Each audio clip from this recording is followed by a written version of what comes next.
Estic segura que aquelles pomes malmeses o inclús la pell i els cors sempre els rebutgeu, a que sí? A partir d'ara no ho fareu mai més. A la descripció us deixo la recepta completa, però per 1 quilo de pomes necessitem 1 litre 200 d'aigua i 250 grams de sucre. El primer que hem de fer és integrar l'aigua amb el sucre.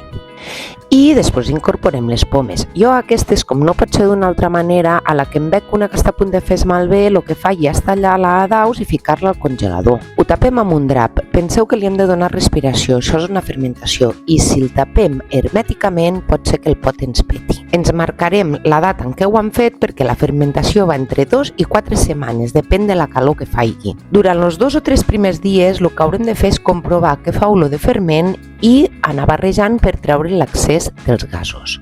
Sabrem que ja ho tenim a punt quan ha deixat de fermentar. I el truqui del vídeo és que si fiqueu les mans, sabeu quan voleu agafar olives del pot i es fa com un tel? Doncs us passarà exactament igual, però no es fa malbé. Només mos queda que colar i embotellar, tan fàcil com això. Ho veieu? Només mos cal una miqueta de temps per fer vinagre. És facilíssim, oi? A partir d'ara estic segura que mai més tirareu el rebuig de les pomes.